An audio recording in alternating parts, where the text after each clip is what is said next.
So we launched the business in California with Los Angeles being our first market. I think for the reasons you guessed, California was a really attractive market when we launched the battery only product.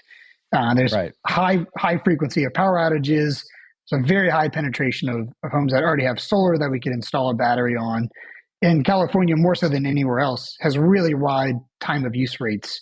So where power is really cheap overnight and really expensive in the day. So you can store power in the battery and then run your house on it during those peak times. So California, for all those reasons, really is the best market. And it's why we started there. We then since started expanding. We're doing a pilot in Texas right now with one of the retail providers in Texas. And as we think about geographic expansion, it is very much state by state.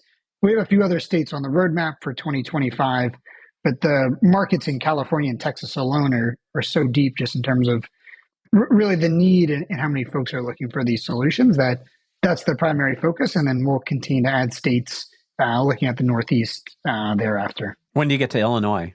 We'll take a look. I think one thing that we focus on is like, how do you build like the scalable, repeatable model?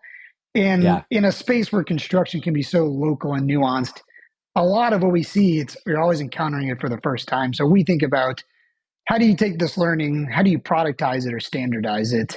And that way, the next time you see it again, the solution's already been solved. So my guess is that the first couple states, that expansion takes some time, but then once that playbook is down and once you really understand all the local market nuances, you can start lighting up the rest of the country fairly quickly. When I've looked at solar for businesses and wind power and other things like that, one of the challenges that I always found was that we have actually pretty cheap power here because we've got a lot of nuclear and we've got a lot of coal in the ground.